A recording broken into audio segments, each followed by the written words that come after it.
Real, real, real. It gets real for Manchester City. Welcome to the UCL Match Day 6 review, where we saw Real Madrid and Barca get some gutsy away wins in two very tough grounds. Juventus, with the magic from Texas, take down Manchester City. We're going to talk about Club Brugge and, oh my God, Sporting Club de Portugal are falling apart. There's a lot to talk about, people. Liverpool winning away in Girona. Obviously, Celtic putting themselves in a good position. A lot to discuss as we go through every single game of the Champions League. Not just Premier League teams, not just Barca, Real Madrid, every single game. And then at the end of the stream, we're going to look at the table because that was the final UCL match day until January. Yeah, it feels weird to talk about a group stage game in January, but that's the way it is with this new format. And let me know your thoughts in the comments down below, people. Are you now a fan of this new format, or are you still hesitant about it? Let me know your thoughts in the comments down below. Hit the like button, subscribe to the channel if you're new around here, and get your thoughts of your review of Match Day 6. What's your biggest takeaway? Who's the biggest MVP? Who's the biggest flop? Yeah, we're going to have a lot to discuss. And mainly Manchester City and Juventus. Big up to Mark in the house already from Switzerland. Big up to Tyler. I haven't seen you for a while, Tyler. How you doing, buddy? MVP to you. Big up to Mo. Good afternoon as well, Mo. Big up to Joshua. Visca Barca, proud of the team, but we need to improve our defense. We'll talk about that. Big up to AD. And big up to Vasco as well. Let's get into it, people. We got a lot of games to get through as well. Big up to Abdi Rizak as well. Oh, man, there's too many games. Why do I do this to myself, people? Why do I put myself through pain of watching almost every single game? But that's what we do here on the Michael Talks Football channel. Most important thing is you hit the like button. The goal for today is get to 50 likes while we are still live. First game we're going to talk about is Dinamo Zagreb and Celtic 0-0. I'm telling you right now, good thing you didn't watch this game, because this game was boring. I mean, boring. Lack of quality, lack of finishing, lack of everything. I mean, the only thing that was lacking was just some fans in the other stand there, but obviously it's not being able to open because of earthquake regulations. That's why. You know, whenever you watch the Dinamo Zagreb and there's that entire stand that's open, it's because of earthquakes. I think that's the reason why. Dinamo Zagreb fans can let me know. But overall, this game was trash, right? I think for Celtic, the main thing here is get the point and move on, right? For Celtic, all their marbles, all of the cookie is in that game against Young Boys. All you have to do, Celtic, is beat Young Boys, and you are through to the knockout stage, which would be a fantastic achievement considering that they did have a pretty tough schedule. So I think this result is more on Celtic getting a dub here. I think for Dinamo Zagreb, this was a must-win. I think they have two tough games, if I'm not mistaken, the last two matchups. So for Dinamo Zagreb, this was kind of a must-win. Yes, they're missing a couple players. I understand that their league form hasn't been the greatest. But yeah, Kulinovic, a little bit disappointing. He got into some decent opportunities, but didn't really convert them. And overall, I didn't think Celtic offered much. I mean, we didn't see much of Furuhashi. Kun was getting involved in the play. I thought overall, it was a very chippy game. Very physical, late tackles, all that sort of stuff if you want like a physical battle. But if you want a technical skill, Schmeichel also made a great save in the second half. But overall, this game was not good. 0-0 it finishes, and I think Celtic will be very happy. Like I said, all they have to do is just beat Young Boys at home, and you are through to the next stage. And I think for Dinamo Zagreb, let me see what their final two games are saying for them, because they are still in a good position in the league table, but I need to see what their final team game. Yeah, Dinamo Zagreb are done. Although they could probably beat Milan at home because Milan are not great. They got Arsenal away and Milan at home.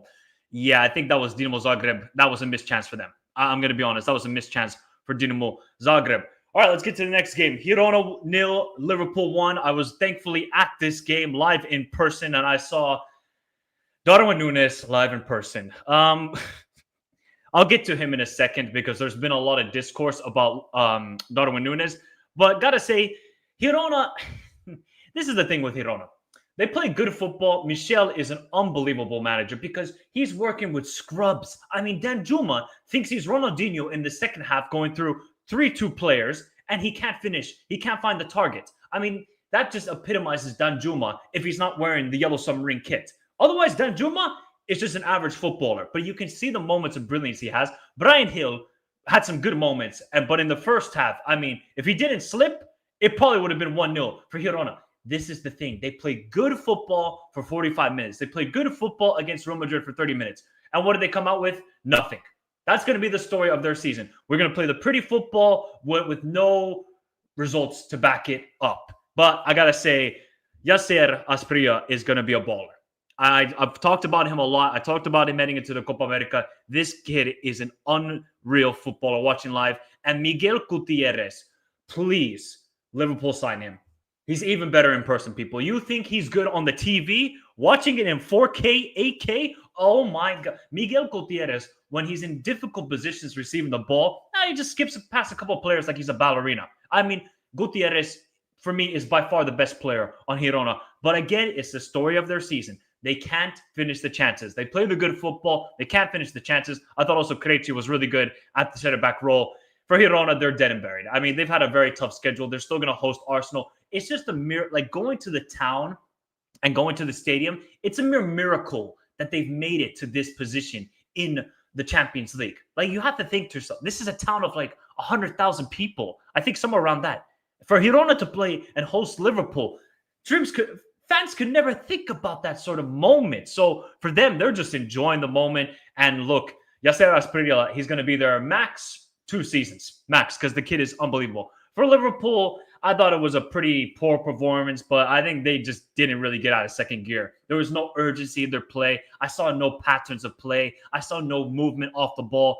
I mean, you think Darwin Núñez was pretty bad. I thought Curtis Jones was pretty bad. I thought Szoboszlai was actually pretty good. Trent on the ball, Trent defensively, and then Gravenberch off the ball defensively wasn't good either. So overall for Liverpool, poor performance. They get the penalty. Mo Salah, of course, converts it because he is the king and he will never, well, I say never misses a penalty. And then I got PTSD of the Real Madrid game. But now there's a lot of discourse on Núñez. Look, I'm just going to say my piece and move on because a lot of people want to talk about Núñez. Watching live in person, the dude had zero movement off the ball. He just stood there. I mean, I took one video where he's just standing in literally the same position as the ball's just going back and forth for about 30 seconds. I think he's just defeated at this point. You just see the player, no confidence whatsoever. Getting substituted off, no confidence. Just nothing about Núñez right now is clicking. And I don't know what's going to happen to him. I feel like a move could be happening in January. I don't know if that's going to happen. Maybe it should be happening because it's best for both parties. But Núñez is just... I thought he was bad on TV, even worse in person. But thankfully, Liverpool got an Egyptian king to save them. And it wasn't a good performance, but still, Liverpool are perfect in the Champions League and haven't conceded since the first 5 minutes of this Champions League season. Just shows you how good they are, even though they don't put up their best performances. I think they have an eye on the Fulham game on the weekend. But yeah, overall, not the greatest game of football. I got to be honest. I thought Girona were actually a much better team in the first half. Liverpool controlled the game in the second half, and that was it. Yeah, young boys are trash. I think they're in the bottom half of the Swiss league, aren't they, Mark? I think they are. Yep, they are in a very good position to qualify now, Celtic. I feel bad for Girona. They just have no X factor in attack. I mean, if this team had Savinho, if this team had Dovbyk, if this team had Jan Couto, I mean, Girona would be balling out in the Champions League. I think they would have beaten PSG. I think they could have probably beaten Liverpool, but they have no... It's like you're going to war and you're just coming with a BB gun. What are you going to do with a BB gun? Nothing. I mean, you're just going to run away. Exile, okay? We'll get some political asylum in this country. That's what you're going to do if you're Girona in the attack right now. It's just putrid. It's putrid. Darwin Núñez just played too much Sonic games, collected too much Chaos Emeralds. Oh my God, that's how we're now comparing Núñez's performances here. The opportunity to leave Núñez with Espanyol after the game, half-hour drive from Girona. Actually, the drive was about an hour, and I would have taken him straight to Andorra. Not even Espanyol, straight to Andorra after that performance.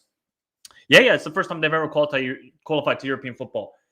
Yeah, would be my first choice as well. I think Gutierrez would be perfect. Do you think that was a clear pen? Because I heard some people say it wasn't clear pen. I mean, I didn't see it in person because it was very difficult, but watching on a replay, Donny van de Beek stepped on Diaz. I mean, in the VAR era, they're going to give it. So a little bit harsh. I think it's a penalty. I think it's a penalty. You could say it's a little bit harsh. All right, let's move on. Liverpool still perfect. Nothing more to say. Olise, man. Olise. Now, how unfair is it for Shakhtar? Shakhtar have these home games in the Veltins Arena in Schalke because Schalke will never see Champions League football again because that's how finished of a club they are. But it's basically a home game for Bayern Munich. Like, why are we doing this to poor Shakhtar?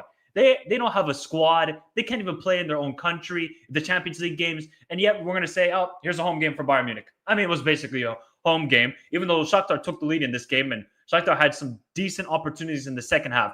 But once that second half occurred, Bayern Munich, they turned it on. I mean, that fifth goal by Olise is actually a PlayStation goal when you're 5-0 up and you're taking the piss on your opponent. You just roll it into the back of the net because you know how bad they are. And that's what poor Michael Olise did to Shakhtar for that fifth goal. But shout out to Thomas Muller. 16 seasons he has scored a Champions League goal. 16 seasons, people. I mean, that's longer than Modern Family.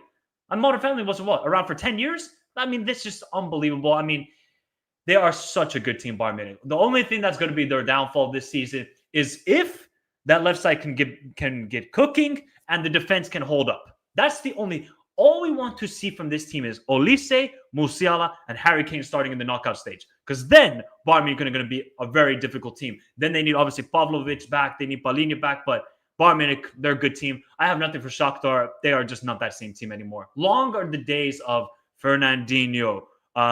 What was that guy's name? The one that dropped 5 goals against Nordsjælland. What was his name again? What's the Brazilian striker's name? Is it Luis Adriano? No, I can't remember the guy's name. Those days are done, right? So for Shakhtar, they're just not a good team. They're not. And when you're going to go up against Bayern Munich, basically in a home game, you're going to get thrashed. And that's exactly what happened to them. But Musiala is unbelievable this season. You watch Musiala and Wirtz, people. That's why I got the Germany kit on. They are unbelievable players. Don't get hyped up about, this guy from the Premier League or this guy. Look at these two players, Musiala and Wirtz, and you tell me, are they world class? Soon they are. Maybe you don't think it. Maybe they need to prove to yourself in the Champions League knockout stage or the World Cup. But watching Musiala, Wirtz on a consistent basis is absolute Picasso-esque paintings. It's unbelievable to watch these two players. Germany, you guys are lucky. You're absolutely lucky to have them both. Musiala dummies, the keeper. Yep. Musiala has arguably the best player in the world, was moving like 11, 12 minutes. I mean, just the way Musiala just glides, man. It's just so effortless. Like him and Wirtz. Did you see that Wirtz goal over the weekend against St. Pauli? Stop it, man. Stop it. Olise's fifth goal was such a piece of art. I mean, it was a piece of art, but he's taking the piss as well. I mean, you don't need to... The poor Shakhtar goalkeeper was diving to the left side and Olise just rolled it into the net. I mean, poor Shakhtar. I guess so. Maybe it is. Maybe you got to teach them a lesson sometimes. Olise has to start. Yes, agreed. Sane, man. This guy is a bit... We actually have to do a study. Somebody needs to do their thesis, basically a university thesis, on how bad Leroy Sane has become, people. Did we not see him at Man City in the 17-18 season? Absolutely destroying teams, going past each defender. Now, I mean, the guy's decision-making is terrible. Somebody needs to do a thesis on that. Somebody needs to interview him. Their only downfall? Maybe because the DFB Pokal. Bayern also had a lot of injuries. Yeah, they do right now. Tyson, I think it was Luis Adriano. Maybe it was Tyson. Well, I'm going to check. Because I know it was one of those two guys. I know it was against Nordsjælland in Denmark. No. Luis Adriano. Yep, Luis Adriano. Okay, so I got it right. Big up, baby. Serna, Mkhitaryan, Fernandinho, Tyson, Alex Teixeira, Luis Adriano. What a team that. Oh my God. Serna, man, what a fullback from Croatia he was. I think he was there for like over 10 years. He needs better decision-making. Maybe Musiala does. Upamecano and Kim have generally been two of the best defenders in Europe this season. People only highlight when they do bad, but they are mostly flawless. I would agree to that extent a little bit, GGM, but one thing we're going to basically compare these two defenders is when you're going to go up against the elite talent of Europe, because they haven't done that a lot. Okay, they nullified pretty well PSG, but we saw against Barcelona. I mean, they were all over the place defensively, those two guys specifically. Now I just want to see how can Upamecano and Kim do away in Anfield. Let's see how they do away at the Santiago Bernabeu. I think they are both supremely talented players, but they do have a Bozo gene in them. They are very good players, though. We're no denying that. All right, let's get to the next game. Stade Brestois might be the biggest shock this season. They have to be, people. I mean, they are right now, what are they? 7th place in the Champions League. Now, granted, they do have a very favorable schedule for them, but this is a mere miraculous sort of rise for Stade Brestois. They were bankrupt, 30 years ago. They weren't a professional team. And now they're in the Champions League in a top 8 position with the likes around them. Inter, Aston Villa, Dortmund, Bayern Leverkusen, Arsenal. I mean, it is a mere miraculous that they are doing this, Stade Brestois. Now, I'm going to say this. They got extremely lucky in this game because PSV just obliterated them. But PSV, I think they hit the post twice, crossbar once, and Bizot, the goalkeeper for Stade Brestois, made some insane saves. So they kind of got lucky in this game, Stade Brestois. But take nothing away. I mean, maybe luck is on their side. Maybe the football gods are saying, Stade Brestois, it is your time to shine. And they are shining at the moment. They pick up another victory. Now, I think they still got Madrid at home. And Julien Laurent said that if they make it to the knockout stage, they want to have their games at the Stade de France.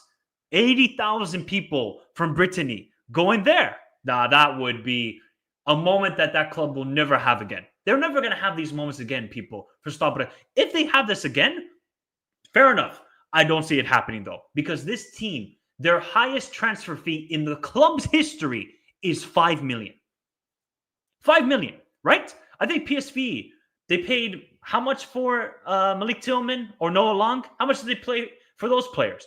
And I think for PSV and Peter Bosz, they're just naive away from home. They just leave too much space. That's Peter Bosz ball. If you don't realize it, ask Dortmund fans, ask Ajax fans. The dude is just so naive defensively. But I think PSV will be kicking themselves. They created enough chances to win this game. Every game that PSV is going to play is going to be box office. Remember the Shakhtar game, 2-0 down, 5 minutes to go, they win the game. I think they kind of got unlucky in this matchup. They created enough chances, but they just didn't find the back of the net. But shout out to Bizot, the goalkeeper for Stade Brestois, kept this team in it, and they are creating history for themselves. Put a 1 if you agree that they are the biggest shock, and put a 2 if you disagree. I think they are the biggest shock for sure. Maybe. Who knows? It's funny because it is Brest in English every time it gets to... See, at least it's not Michael Richards who just cannot keep a straight face with this. It is Stade Brestois. Stade Brestois. Big up, Elias. How you doing? Whoever gets...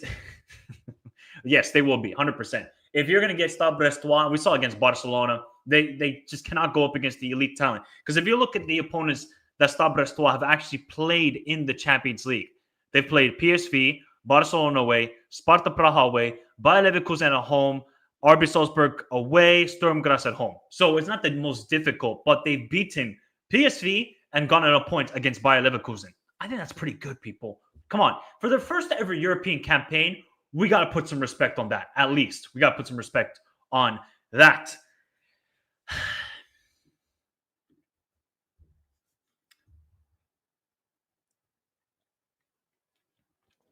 They need daddy. Sporting, I do feel bad, but wow, they are abysmal now. They can't defend. They can't convert their chances. They didn't really create a lot of good chances against Club Brugge. Now, I'll get to Club Brugge in a second. We got to start with Sporting. Okay, they get the goal in the first 5 minutes. After that, did they genuinely create any good opportunities on Mignolet? No, they didn't. So, I don't know how Sporting fans feel at the moment.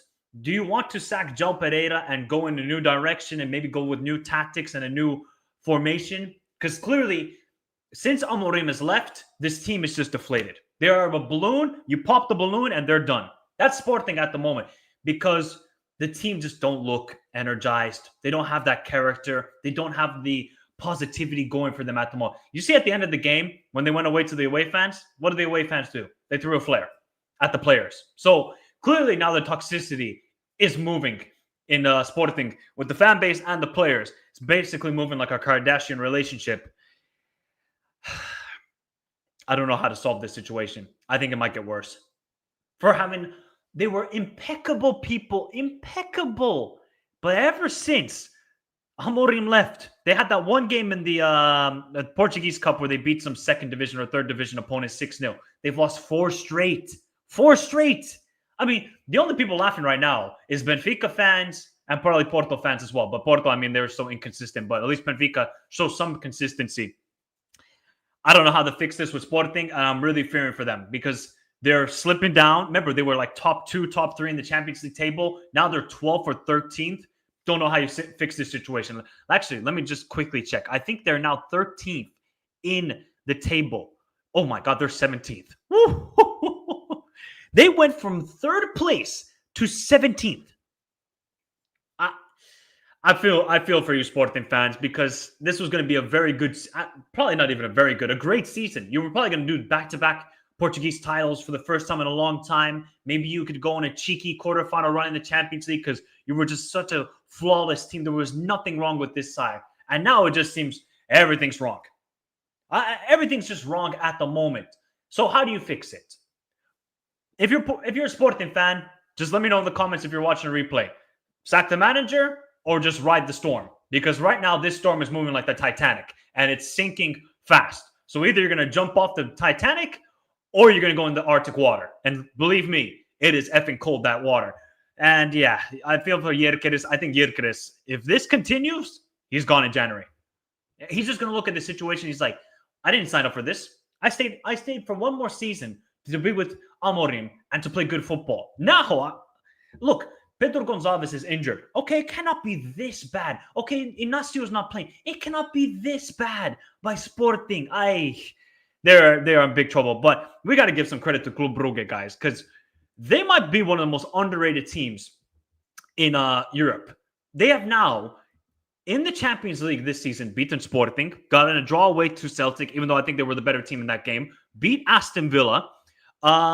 Really, the game away to Milan, they were the better team until they got that stupid red card. So I think they were actually pretty competitive. And the 3-0 loss to Dortmund, I think Dortmund scored 3 goals like in the last 15 minutes of the game. Club Brugge are a very good team, people. Remember last season, semifinal, Conference League, round of 16 Champions League. Remember a couple of years ago when they beat Porto 4-0. They are no slouches. And they keep on losing the talent like Antonio Nusa. They lose Igor to Brentford, even though he got the season-ending, I think it was Achilles injury or ACL injury. So Club Brugge are no joke. They just they're like Duracell batteries. They all have this stamina to go on and on and on and just press and press. And you got to give credit to Zolis. This Greek dude is an absolute warrior. 300 for him because he gets the injury to his head and he's like, cool. Let's go. Come on. Give me the ball and I'm going to score here. And he was just relentless throughout the game. Nielsen comes off the bench and gets the goal. And this guy, Ordóñez, the Ecuadorian defender, yeah, he's going to some big club soon. A beast of a defender. Why? How is it Ecuador just produce amazing defenders at the moment? Hincapié, obviously Pacho, Ordóñez. So Club Brugge, they have a good balance of like young and talented players. And then they got the experience of like Van Aken, who, I mean, the guy's been there for 100 years at this point. Mignolet, Skof Olsen, he's been there for a while. Man, these guys are, they're a good team, Club Brugge. I don't think they're going to still play Man City in the last couple of games. Man City better be careful. Be very careful, Man City, because this team is underrated. Even off the ball, defensively, look strong, look compact. And this manager, Hayen, he was managing in the Welsh Premier League. I had to check this up again because it is fascinating. He was managing in the Welsh Premier League 2 years ago. Then he went to the U23s for Club Brugge, and he's been the first-team manager since March. And he won the new league last season. So it is an incredible journey what they're going through at the moment. And I feel like it's going to continue because they are a good team. They just work very well as a unit. Now, I think the Swedish striker he's tall. Yeah, Nielsen is back in the bench because he was injured for a while. Give it up to Club Brugge, man. Are they the most underrated team in Europe, people? Let me know your thoughts. Let's go here. Yeah, it is terrible to watch them at the moment. Yeah, maybe the board failed. I feel like that too. Maybe they gave the trust to João Pereira because he was the second team manager. I mean, you can't trust that guy anymore because clearly he's out of his depth. He just doesn't know how to manage. I think he's only been the second team manager since last season or maybe this year. Correct me if I'm wrong. So it's not looking great. Anthony Taylor cost Sporting the game. Zolis nearly, that was a pretty bad tackle. Big up Shivam. Michael, hope you grow big. You really do a very good job covering everything as possible from international football. I'm a La Liga fan. It feels good that someone is watching. Of course, big up Shivam. Thank you for the kind words. Of course. This is the beautiful game, people. This is not Michael Talks Prem. Michael Talks La Liga. We're talking everything. Tomorrow is the Euro qualifiers draw, so I'll be dropping a video on that tomorrow. Sporting with Amorim equals Ajax 2019. Sporting without Amorim equals Man United. Hey, that's a good way to put it, Joshua. Big up, Jeff. How you doing? Hopefully you're doing well. Yirkiris was horrible besides the pass before the first goal. Yeah, he had zero impact on the game. Yeah, I mean, there's a talent factory. I think Inter are first in the UEFA Youth League, if I'm not mistaken. Seis is also a great talent who plays right back while being left-footed to let De Cooper play on the left. Yeah, De Cooper down the left side. He looks good. Big up, Sanasi. How are you doing? Solis should have got a red card. Yep. And 5 players of the team in this game were also developed in our youth setup. Wow. I did see that for Club Brugge, that a lot of their players are from the academy, which is amazing to see. I mean, the amount of talent they sold recently, like CDK, Club Brugge prodigy. He's now sold to big money to Milan, and Milan just didn't realize the talent they had. It's the IDV Academy, Michael, 100% Independiente de Valle. Yep. And brought it from the 3rd division. I did a whole video on this, guys, if you want to check it on the channel. Hence the talents like Hincapié, Pacho, Caicedo, Ordóñez, Kendry Paez. They got a lot of players from that academy. Gonzalo Plata needs to be talked about. What a player. Yeah, he's the one. He's like a 6/8. He's the Swiss guy. I think he's a new signing as well from, or maybe he joined January. Either January or this summer. He looks like a good player too, the Jashari. So, look, Club Brugge know how to scout and they know how to produce talent. That is for sure. Madrid, they picked up a big win, people. Big win for Real Madrid. Remember to hit the like button, people. We're only on 20 likes. What? We are moving like Sporting with the like count. Hit the like button, people, if you haven't done so already. Look, that was a crucial win for Real. They had to get that win because if they lost that game or dropped points, then they would have been in serious trouble. Serious trouble. Like, they would have been outside the top 24, which would have been insane to see. But they get the win. Now, was it perfect Madrid? No. Was it improved Madrid? 100%. Because the first half, they looked good. As soon as Mbappe got injured, I feel like they weren't so dynamic, even though got those 2 goals in the second half, mostly from Atalanta mistakes. Like Edison plays it back, and then Vinicius is there to just put it into the back of the net. Got to give a credit, though. Ademola Lookman. I mean, the guy must have been so frustrated with 3 shots, 4 shots. I mean, he just kept going, relentless. But Lookman he's going to win CAF Player of the Year. And I think that award is being handed out today. He fully deserves it. He's had an incredible 2024, but that just shows the coaching of Gasperini. He will make scrubs into gold. I mean, the dude is just a miracle worker. And I think Atalanta actually played a pretty good game. Like, they took the game to Real Madrid. I think they played much better this game compared to the Super Cup. Now, granted, Madrid have a lot of injuries like Carvajal, Militao, and a lot of guys missing. But Madrid needed this win. I think they played really good. I thought Bellingham was unbelievable. All of these people that are hating on Bellingham, just stop. Okay, you might have 1 bad game out of 5. Cool. That happens to every player. It happens to every player. Not every player is Messi and drops a 10 out of 10 performance, people, or Ronaldo in his prime with Madrid. Not every player is going to drop a 10 out of 10 performance. Bellingham was outstanding. Driving with the ball. I mean, some of the flicks, I was like, wait, is that Bellingham? I thought it was Zidane for a second there. I'm not going to compare the players because I think Zidane is still a much better player than Bellingham, but he was just urging his team to take the victory. He really was just urging his team. He said, okay, cool. Mbappe's down injured. Give it to me. I'll take it. That's what you want from your star players. Some star players, they go missing. They hide. Phil Foden. They go hiding. Bellingham's like, nope. I don't care. I'm 21 years old, 22. I will take the mantle. Give me. And he said, cool. And then he got this team the victory with the 3rd goal. And I think Mbappe's goal was class. That was an Mbappe-esque goal right there. I thought Valverde also played a really good game. I thought Vasquez was pretty poor. He could not handle Ademola Lookman in that game. He could not handle him. And look, Madrid have a lot of injuries, and Carlo is really working his magic because I see a lot of people, being critical of Carlo and his tactics. Oh my God, all he has is raise the eyebrow tactic. I can't even raise my eyebrow one way.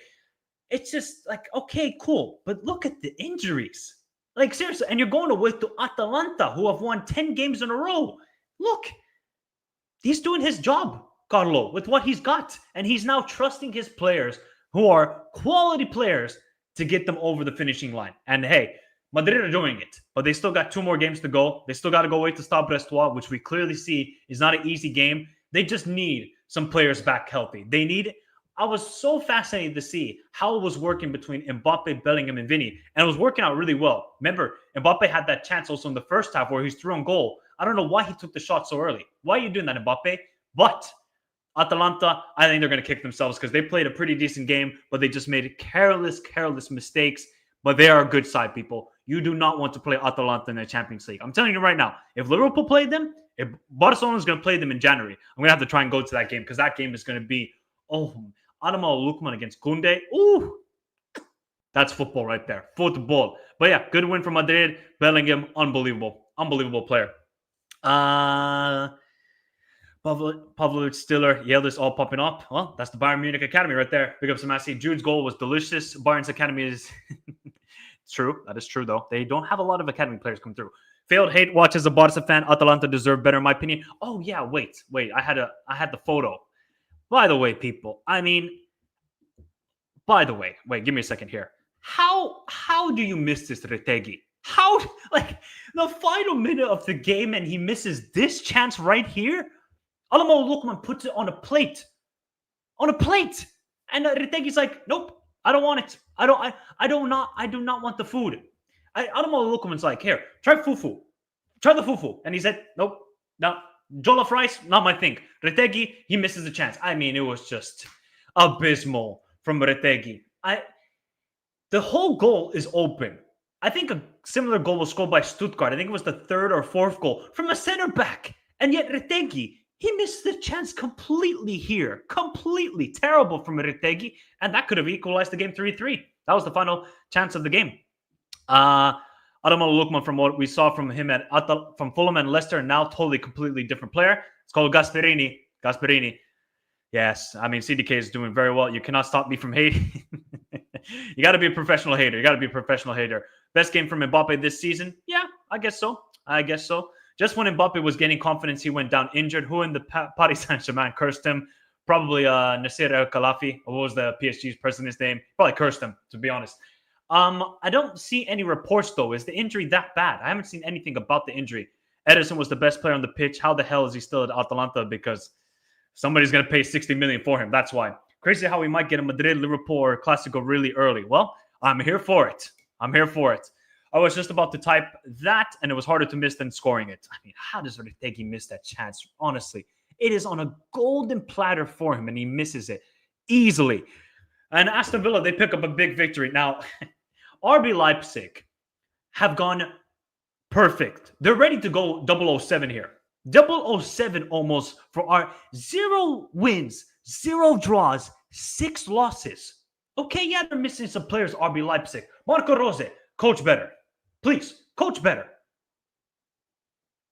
Because defensively, this team is just all over the place. Give me a second, people. Okay. Yeah, look, Marco Rose is terrible. This team are just defensively all over the place. They don't know how to defend. John McGinn, he's free in the box. Where's the midfield for RB Leipzig? Somebody cover the runs. Nobody there. The Jon Duran goal. This guy is just a super sub.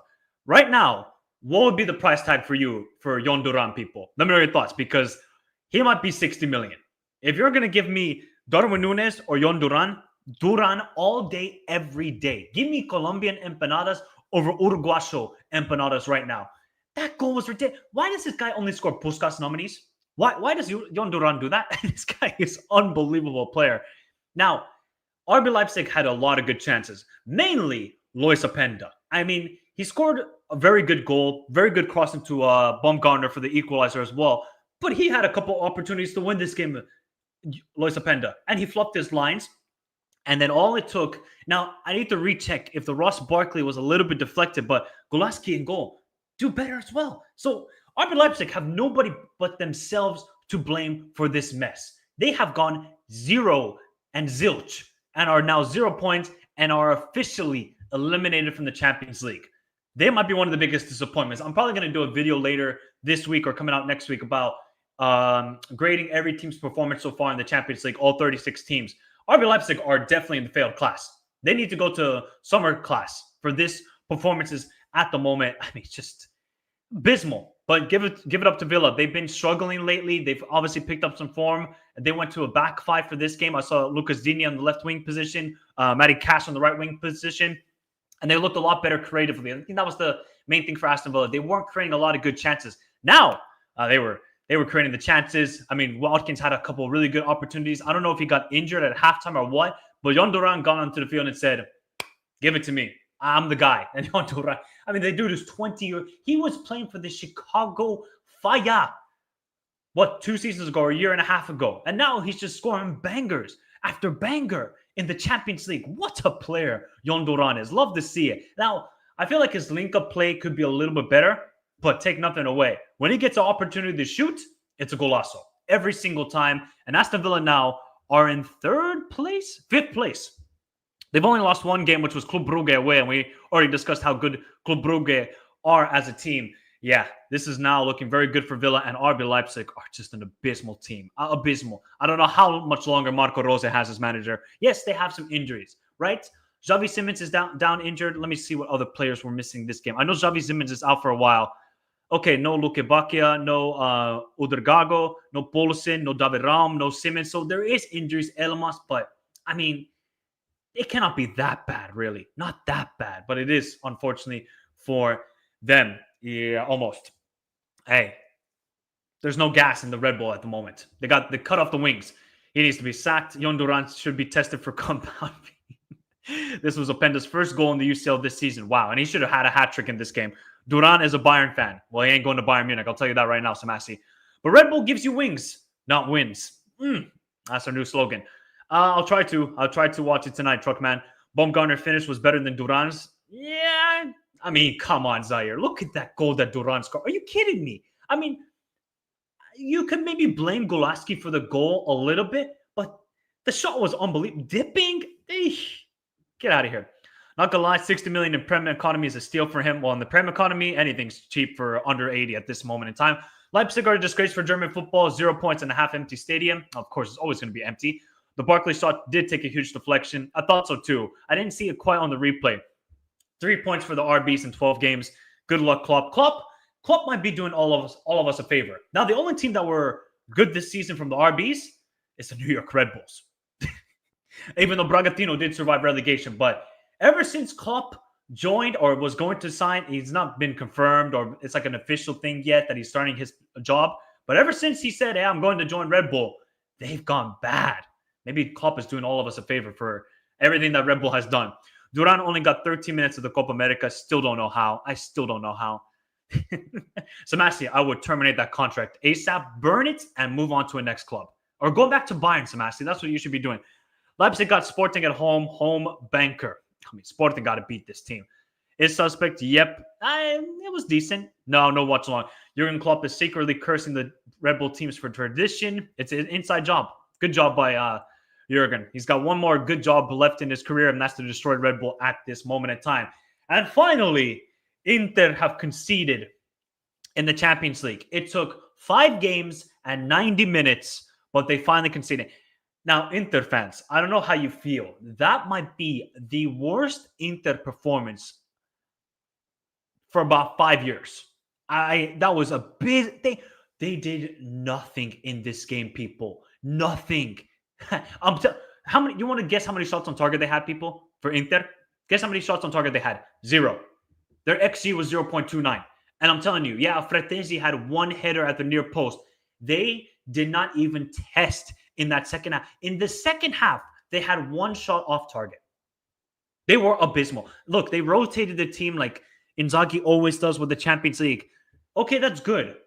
But you're going away to Bayer Leverkusen, who have recently regained some good form, and they're playing good football again. And Xabi Alonso didn't even play a striker. Schick was on the bench. He played Nathan Tella as the false 9. Nathan Tella hit the crossbar in the first half.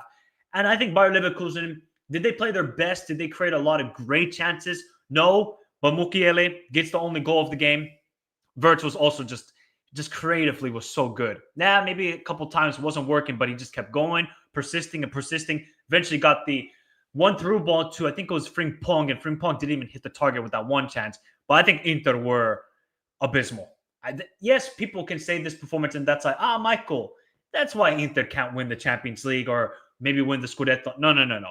One game. Now, if they have this performance again, then I would be a little bit worried. But clearly, they were not prioritizing this game whatsoever. I mean, the game was just horrendous. Horrendous. I mean, that was pure calcio football at its finest, but you got to have some attack. How much do we have a conversation soon on Taremi? Because Taremi has been, I mean, he's a free signing, but he's been terrible. Terrible. I mean, Thuram didn't offer much in this game. The only player that was, you could say, decent for Inter was probably Bastoni, Bisek, and De Vrij. Other than that, the midfield was terrible. Darmian, Carlos Augusto, I thought actually the defense did its job, and Jan Sommer made a really good save on one of Wirtz's chances and also Xhaka's shot that he had in the first half.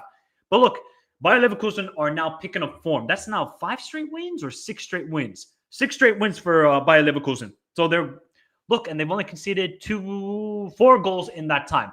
Ever since they went 2-0 down to Heidenheim, they've been on a roll. Now, I think that 4-0 loss at Liverpool away was exactly the thing that this Bayer Leverkusen side needed, because then they realized, oh, we're not invincible anymore. We're not that invincible side that everybody's fearing. No. You got to now push up your performances if you're Bayer Leverkusen, and now they are, and they're a good team. They just need some players back. They need Victor Boniface back, and I want to just see Schick start this game. I know Xabi Alonso was probably just rotating and keeping him fresh because he does have a bad injury record, but yeah, that was a big win for Bayer Leverkusen, and finally Inter conceded after 5 games and 90 minutes. Incredible record, but I think if you're an Inter fan, you're probably like, wow, we performed terribly this game. Mad that Duran nearly joined West Ham in the summer. Remember, he was showing the hammers. Duran was showing this during the summer. Leverkusen, why Juju's still working in the UCL? They got a little bit of the Juju juice left. I don't know how much of the juice they have left. Inter were so bad. Does Inzaghi take the UCL serious? He does. I mean, Inter are still in a good position. They are now 6th place. And they've had a tough schedule. They played Arsenal, Man City. Well, I mean, if you want to count Man City as a tough game anymore. I think Inzaghi is prioritizing the Lazio game. I mean, the game is on Monday. It doesn't matter if the game is on Monday. Inzaghi, play your best team. Play Lautaro. Play Di Marco. Play your best players.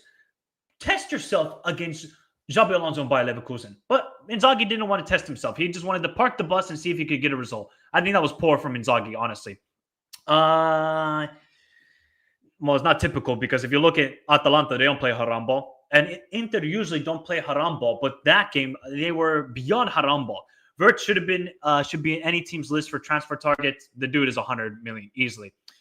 Still one of the best. He's been bad this season. Agreed. Atletico will beat Inter if they meet again. We'll talk about that in a second. Lazio is Monday, exactly. No, there's no point. And how many goals for him? For Taremi, I think he's got 1 or 2 goals this season. One of them was a penalty. Inter probably needs to win at least one game. I think they will. They will get that one more win to guarantee themselves a spot in the next round. And finally, PSG get a victory in the Champions League. Another Red Bull team, and they are abysmal. They are like RB Salzburg should be last in this whole. Feyenoord, shame on you. Because Feyenoord should have won that game because they created enough chances. But RB Salzburg should be on 0 wins, 6 losses. They should be. They should actually go 008. RB Salzburg are an embarrassment right now. No wonder they're not leading the Austrian Bundesliga because they're not a good team. They can't defend. They don't create chances. Pep Linders, maybe it's just good as an assistant manager. Clearly, sometimes, these assistant managers, they think to themselves, oh, I'm bigger. I got the tactics board. I got everything in control. No. You're not that guy, Pep Linders, and we're seeing it week in and week out. This team are so bad. But give credit to PSG. They should have won this game 7-8-0. That's the problem. They're not a clinical team. But now their next game is massive for PSG. Good to see Gonzalo Ramos get a goal, even though he probably should have had a hat-trick in the first half with the chances he had. Desiree Doué finally getting a goal was a really great goal the layup from Lee Kang-in to Hakimi, then to Desiree Doué. Unreal goal from PSG. They played good. This is the thing with PSG. we're always going to say they play good football. They just need some clinical edge.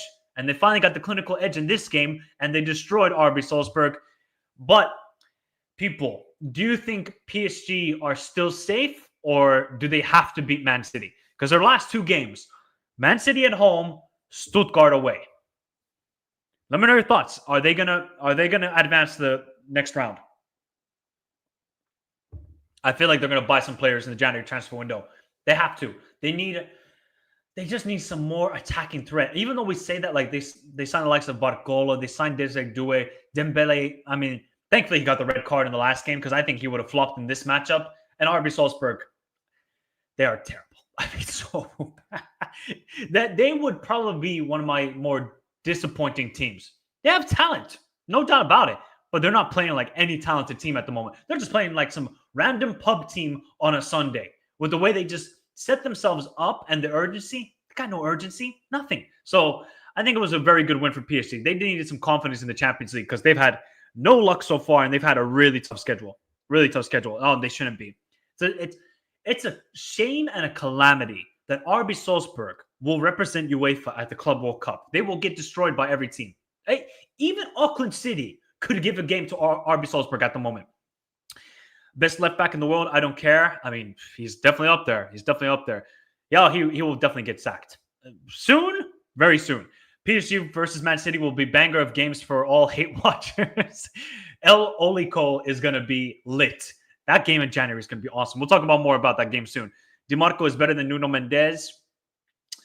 Tough debate. Have to beat Man City. Man City game is a must win.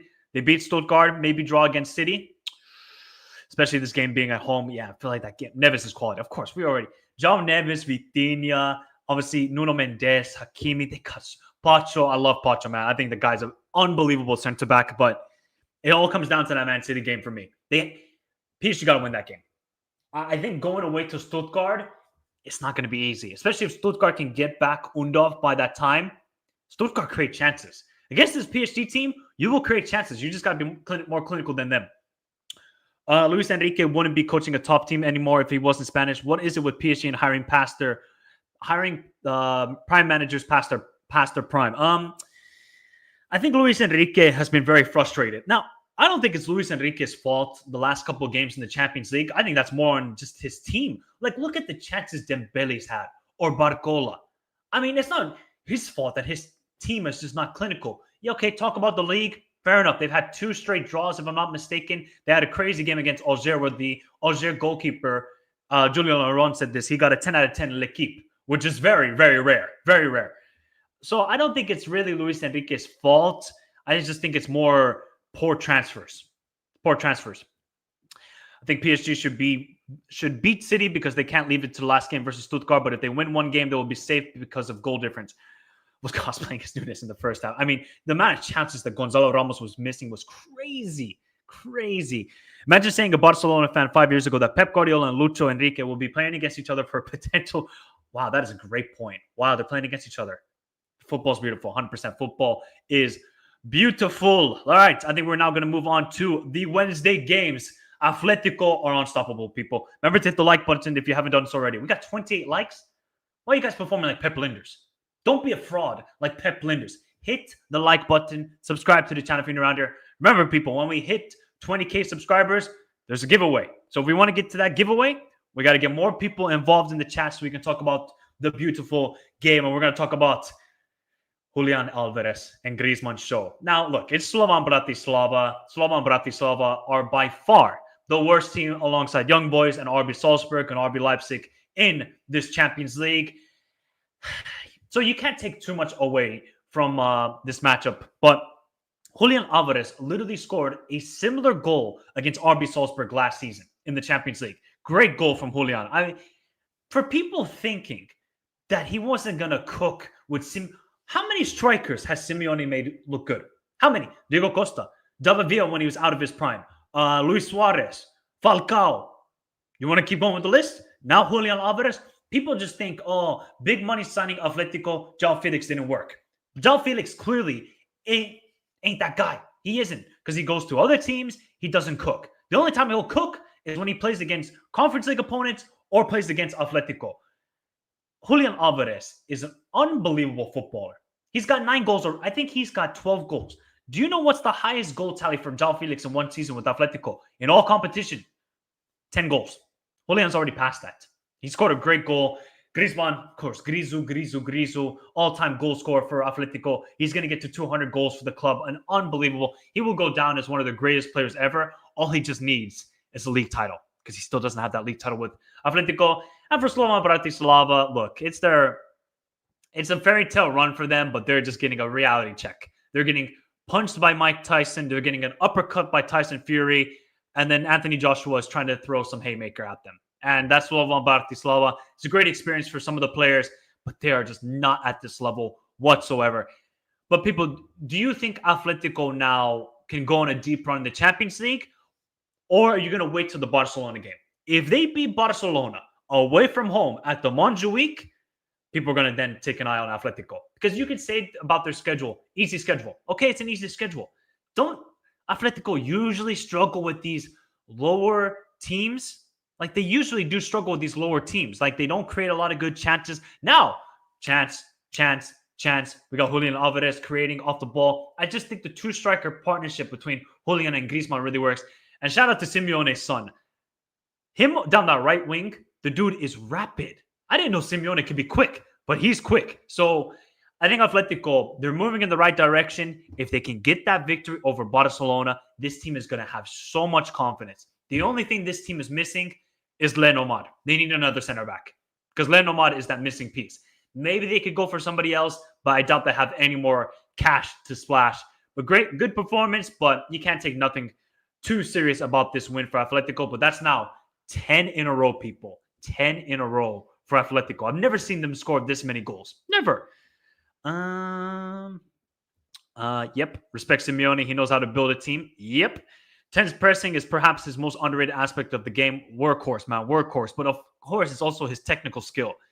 I think this is the best run of form Atletico have had in a long time. I think it's the first time they've won 10 games in a row since 2015 or 2014, if I'm not mistaken, for Atletico. So they're unstoppable right now.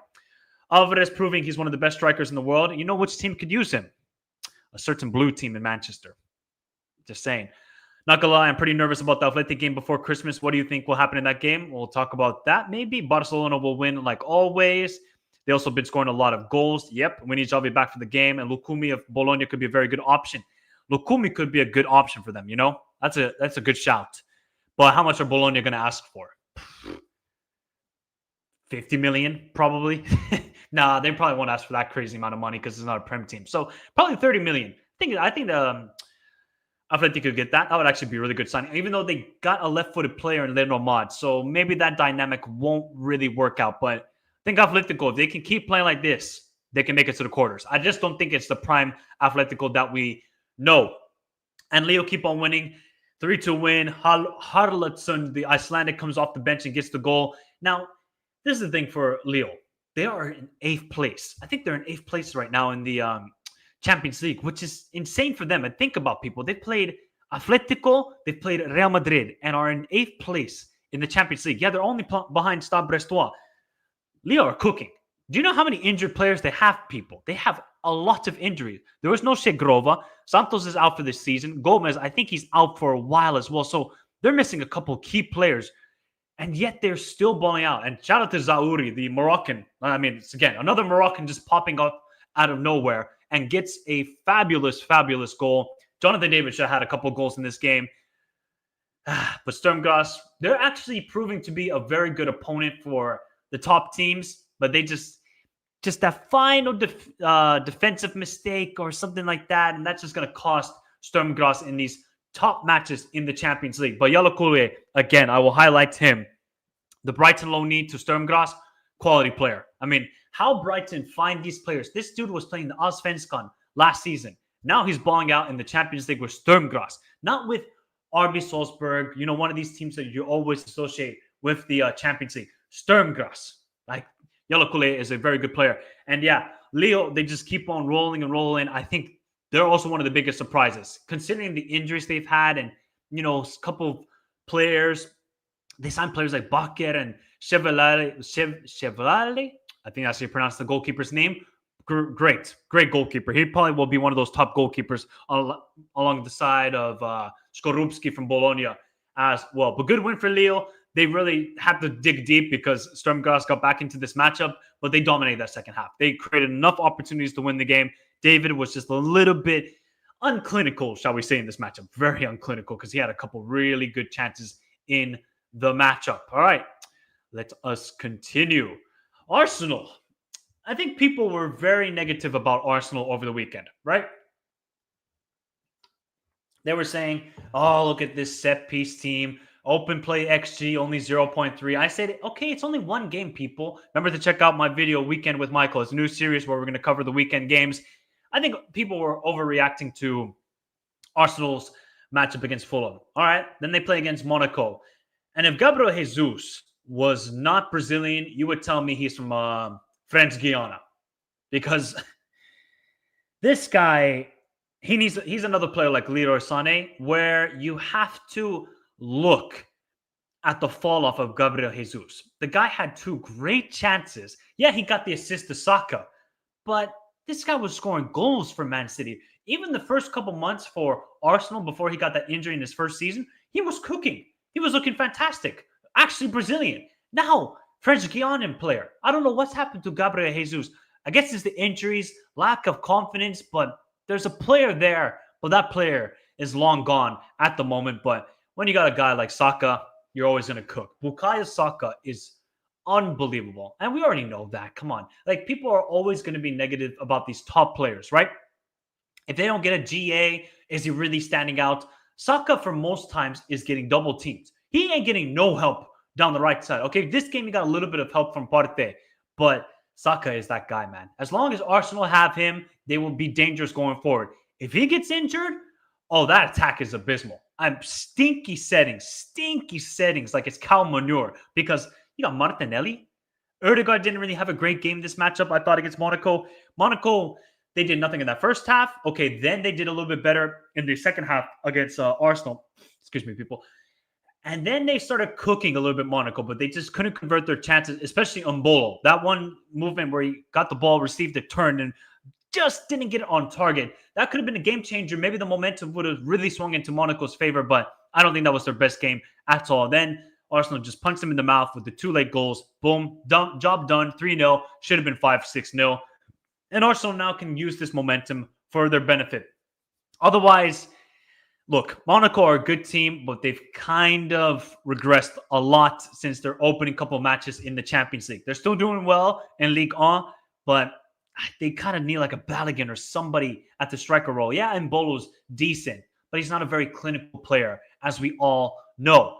Arsenal, good victory. I think they're now 3rd in the Champions League. I want to say 3rd. Yep, they're 3rd. But, I mean, we're going to check the table later. The table's madness at the moment. But, yeah, good victory for Arsenal, and they keep on moving. I still don't think they're a team where you're like, oh, yeah, they can win the Champions League. I just don't see that with Arsenal at the moment. Really, I really don't see it. But they can still keep on improving and keep on improving. Big up rank. French team's low-key cooking, except for that one team. That one team is falling apart. Big up Patricio. Buenos dias from Cali. One of City or PSG will be eliminated from the league stage, which would be wild. Big up Angel. Haven't seen you for a while. Angel, hope you're doing well. I need Jesus gone in January. Give me Yerkeres. I just don't think Arsenal are going to sign a big... Like, if Arsenal are a serious team, they would go get Alexander Isak. If they're a serious team, you go get Alexander Isak. Or Yerkeres, you just pay the release clause. But I just don't see the Cronkies doing that. The Cronkies are probably looking at Arteta and saying, bro, we've given you 700 million. We're trying to do an inside job and destroy the Nuggets. As a Nuggets fan, I know what's happening because they're not basically helping Nikola Jokic. They're like, Nikola Jokic, you're a one-man army. Nobody's going to help you out. I feel like Arsenal with the Cronkies also is like, we gave you 700 million. Why aren't you not performing? Top level. Where's the trophy cabinet? Okay, Arteta, you gave us 1 FA Cup. So I don't know if they're going to spend big money in the January transfer window. I don't think they will, people. But we'll see. We'll see. Give Jesus to Gasperini for half a year. Would be, yep. If Jesus wants to have his career resurrected, he needs to go to Atalanta ASAP. Monaco look like they're losing steam a little bit. Yeah, they're kind of losing steam a little bit. Yeah, the last 2 goals were poor defending, but they were kind of pushing for that equalizer. Yeah, Kroenke's man, their main priority is the Rams. Yeah, and the Rams ain't doing well either. I think the Rams are out of the playoffs, if I'm not mistaken. I haven't followed the NFL too much because my Chicago Bears are a travesty, as usual. Then Benfica nil, Bologna nil. If you're Bologna, right? Guys, if you're Bologna, you're on 2 points. You need a win. Why are you not playing attacking football if you're Bologna? All Bologna did was just sit back, allow Benfica the ball, and said, here, Benfica, try and score. And Benfica didn't. Benfica were better in the second half, even though Di Maria had a crazy volley in that first half where it almost went in. Skorupski. By the way, Skorupski is an underrated goalkeeper. That guy should be... What would be a good team for Skorupski? Trying to think. What would be a good team for Skorupski? Because he's a very underrated player. I feel like a Newcastle would be a good destination. Oh, no. You know where Skorupski should go? West Ham. Definitely West Ham. But at the end of the day, I think Benfica will be kicking themselves because this is a game they kind of had to win. Pavlidis had a couple good opportunities. Almudini as well, when he came onto the field, had a really good opportunity at the back post. But Skorupski, that guy made an incredible save at the back post. So I think this game is more on Benfica. Benfica knew they got to win this game. Their last 2 games. You want to know what the last 2 games are for Benfica, people, in the Champions League? It's tough. It's tough. It's very, very tough. They got Barcelona at home, Juventus away. Do you think Benfica are going to finish in the top 8? Or because right now, Benfica are on 10 points and are in 15th place. I feel like Benfica just missed a trick here, man. I think this was a must win. They created enough opportunities. I don't think they played actually terrible. I actually think for how bad Bruno Lage has been in his last couple of jobs, I actually think he's doing a really good job with this Benfica team. But they're kind of just missing a strike. Like, I don't really trust Pavlidis. You definitely don't trust Arthur Cabral because the guy's awful. But Pavlidis, okay, he shows you those good moments and just some poor moments as well. I think just that's what they're missing. Oktoglu's output hasn't been at the top level as it was earlier this season. So, yeah, Bologna, Vincenzo Italiano, just play some attacking football. You got to win this game if you want to have any chance of making it to the next round. The dude didn't even try. He didn't. He said, okay, just go out there and have fun. Enjoy the experience, Bologna players. I mean, seriously. Seriously, terrible from Bologna, my honest opinion. Oh, yeah. Oh, Dallas Cowboys fan. You must be heartbroken for the last 30 years. Bournemouth. Yeah, Chelsea would be a good shout. I actually think Chelsea would be a really good team for Skorupski. Barcelona, Juventus. Yeah, it's not going to be easy for Benfica. I would say that as well. I think Benfica have exceeded expectations already. I think I would agree to that. I really did not think they were going to finish top 20. If they finish top 15, I think that's a really good achievement because they've had a hard schedule. They've played Atletico. They're going to play Barcelona. Still going to play Juventus. Not easy. Not easy. Almudini is better than Pavlidis, in my opinion. I think Almudini deserves some starts because I'm not really sold on Pavlidis. I know the dude was a goal-scoring machine at AZ Alkmaar, really good in the Conference League, but come on, man. This is Benfica we're talking about here. This is Benfica. I guess this is the reaction everybody wanted to see, huh? I'm sorry there was no reaction videos this week for the Champions League. Was feeling really tired, needed some rest, so I think you guys can all understand that. But Forza Juve, 2-0.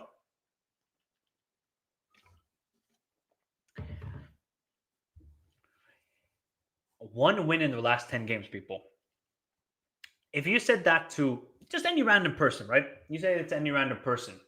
Maybe just a casual football fan. You're like, if a team won 1 win out of their 10 games, you would say that is the Carolina Panthers. That's the Washington Wizard. You would not say that is Manchester City, who have won 4 league titles in a row. 2 years ago, did the treble. This is actually getting crazy. Like, I actually haven't seen a downfall like this. Now, of course, you know, people can compare it to Liverpool from a couple of years ago with Klopp, where they went under a really bad spell. Remember, they got hammered by Wolves away, Brighton away, Brentford away. But Man City, I think there was a crazy stat. I'm going to try and find that stat again. That they've conceded the most goals across all Big 5 leagues in Europe recently. Let me just try and find that tweet again. Let me try and find that tweet to just make sure I'm not talking crazy. Okay, so here we go. Since the start of November, Manchester City have conceded more goals across all competitions than any other team from Europe's Big 5 leagues. 21 in 9 games. Pep, coach. Now, I think initially, maybe the first 3 games, and we'll get to Juventus in a minute, people, because I think Juve played a great second half. We got to give them props. But let's start with Man City.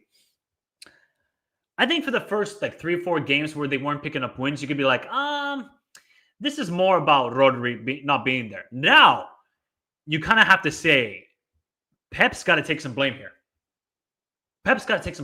Why are you consistently playing Kyle Walker? Kyle Walker's done. Why are you consistently playing this guy? The goal that Juventus scored for the first goal, literally, Kyle Walker looks at the ball and he's like, should I go? Then he hesitates. Then he allows Udis to put in the cross. And then they get the goal. Kyle Walker, ni hao, she, go to China right now. Even the Saudi League wouldn't take you. Do you think Al Hilal will take you? Heck no. They wouldn't. Because he's just not at this level anymore. It's okay to just say, Kyle Walker, one of the best fullbacks the Premier League has ever seen. 100%. His days are done. The midfield just has no legs. They can't defend in transition. Look at that goal. And shout out to the USA. USA. Where's my kids? Hey, where's my USA kids? Oh, where's the USA kit? We gotta get it up for Weston McKinney and Timothy Weah here, people. If I can find the kit. Where is the kit? The beautiful kit. I can't find the kit. But Weston McKinney, who loves mayonnaise on his pizza from Texas, gets a fabulous goal. Why is it when Weston McKinney scores a goal, it's always like a volley or just some golazo? Always a golazo. And he gets the goal, unbelievable, off the bench, gets that impact that he needs. Thiago Motta with the brilliant subs. But right now, people, let's do a blame game. We always like to do this blame game. All right, let's do a percentage. How much is it on the players and how much is it on Pep? Right now, you kind of have to say it's 70 for Pep and 30 for the players. And of course, people, is this not about Pep being a fraud or anything like that, like other people like to talk about? But his tactics are not working. So if your tactics are not working, you got to change something here, Pep. You really do. And he's just stubborn. He's like, we played well. I thought my players gave everything. Clearly not, Pep. Clearly not. I mean, Jack Grealish hasn't scored in 44 games. Doku shows you some decent moments. Can't do anything. Savinho hasn't scored a goal this season. KDB is the only one creating. Jack Grealish was playing in the midfield yesterday. I didn't see anything. Didn't see anything from him. So I think Pep's got to take some massive blame here. He's just not adapting. You know when managers are stubborn or you're in a relationship and the girlfriend or the boyfriend is stubborn, they don't want to change. All right. Then you just say, cool, F it, I'm moving on. And right now, this team is not playing good. They're easily one of the most easiest teams to play against right now. Any team can score against Manchester City, except Nottingham Forest, even though Forest had some decent chances in the matchup. So Man City are in big trouble, though. If Man City do not make the top 24 and progress to the next round, would this be one of the biggest shocks you've seen in the Champions League, people? Generally, I have not seen a fall off like this from an elite team since like Madrid 02-03 season, I want to say. No, 03-04 season, where they had everything in lock. They were going to win La Liga, and then it just completely capitulated. They lost like 5 of the last 6 games. Carlos Queiroz, I think he was sacked after that. They went out of the Champions League, lost to Monaco. I haven't seen a top team like that. Remember, that team had Zidane, Ronaldo, Beckham, all these sort of guys. And they didn't win any trophies, if I'm not mistaken. I think they won Supercopa, but they lost to Zaragoza in the Copa del Rey final. I haven't seen anything like this since the top team. Man City are finito. Put a 1. Do you think they're in trouble? Put a 1 if you think they're going out in the league phase. The league phase. Come on, man. Come on. Juve, though. Shout out to Thiago Motta. They've been do I say disappointment this season? No, because they've had also critical injuries. Like Man City. Man City have had critical injuries. But Thiago Motta, unbeaten in the league. Granted, it's 6 wins and 9 draws. I mean, that's just pure calcio football I've ever seen it. That's like that one unbeaten team back in the 70s in the Serie A. I think it was Perugia. Was the name of the team. They didn't win the league, people. They went invincible. They won second place. I think they had like 15, 16 draws or something crazy like that. Juve are going to do the same thing in the Serie A at this moment. But that second half, the first half, I don't think they played good. Defensively, strong. One player who I think is still not a great player. I think he should be sold from Juve. Danilo was amazing. I thought he was amazing yesterday. Just defensively rock solid, calm on the ball. We know Danilo is finished, but he had a great game yesterday. Yildiz, I mean, just so much more impactful in the second half. Weston McKennie, good substitution off the bench. Weah giving that impact. I thought Kalulu and Gutsy, take a bow. Take a bow. For Kalulu, Milan are idiots. They're actually idiots. Like, they loan with an obligation to buy for 15 million for Kalulu. You don't think Milan could use him right now with the way they're playing? So Juve, good business, even though I still think Koopmeijer's been a really big disappointment alongside Douglas Luiz, and they paid big money for those two players, and they haven't had really good impact.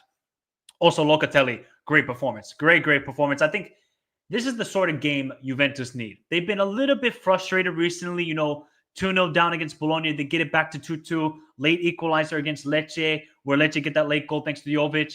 I can feel like Juve fans being a little bit frustrated and be like, oh, we deserve more. Well, here you go. You got a big victory. This sort of felt like Juve at their prime in the early 2010s when they had Chiellini and Bonucci. Defensively rock solid, and we're going to be very dangerous going forward. When you got players like Yildiz, Paul Scholes, just saying now, oh, this Yildiz guy, who is he? These guys who just watched the Premier League, the mere fact that they're paid to watch football, they have never seen Yildiz before, is astonishing to me, because Yildiz, he's only going to get better, people. Only going to get better. Such a quality player. His decision-making needs a little bit of work, but you can just see when this guy is going to be on fire, nothing can stop him. Nothing. Just so direct. Very good close control. I'll absolutely love Yildiz. I think he's a quality player. And Juve, do I think they can go far in the Champions League? No. I think they're missing a couple key pieces, like Bremer being injured. There was no Cambiasso for this game. Cabal, who has been a really good pickup, he was out for this game. He's out for the season with ACL tear. So it's unfortunate for Juve, but they got the pieces to be a dangerous team to go up against. They just need Vlahovic firing. They need Conceição to be better on the ball, and they need Koopmeiners to pick up some form, because recently he hasn't got any form. But that second half, I thought Juve were amazing. Some of the blocks they were putting in from Gatti to Danilo, and just the way they counterattacked was so beautiful to watch. And I think they deserved the victory. They nullified Man City. How many shots on target did Man City have in this game? I think it was not that much. 3 shots on target. And Haaland was terrible. Haaland was so bad. Do you think...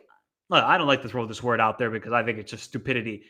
Do you think Haaland is a fraud in big games? Do you think that? Put a 1 if you agree, put a 2 if you disagree. Because his big game performances, this game, you need him. You're going up against Kalulu. Kalulu is smaller than you, Haaland. Beef up. No, he has that one-on-one chance against Di Groggio. Great save from Di Groggio. You should be doing better there, Haaland. So, yeah, look, Man City are in big trouble, though.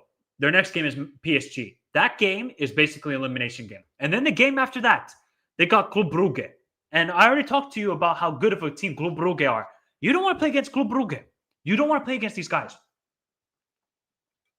You do not want to play against these guys. So let's see what you people are saying. Let's see what you people are saying in the chat. It's like a drug for some people, this Pep downfall. Juve winning against City is weird. It feels a little bit weird. I can't lie. Vice president of Pep Pay Club. I am so happy because I have suffered. Wait, here we go. Here's your video. I love this game. Wait, where's the other video? Here we go. Real.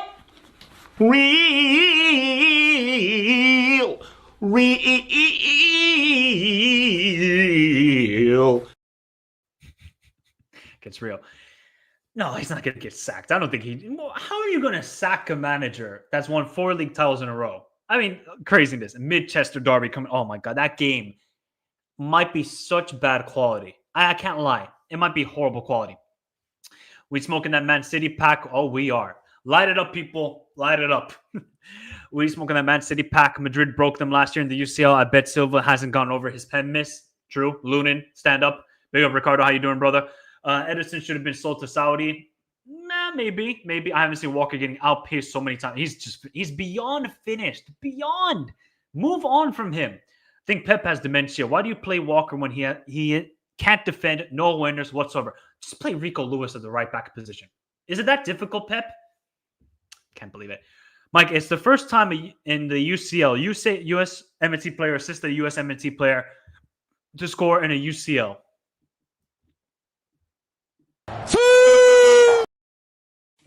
Here's you, skill. Okay. I have nothing to toast you with. Because,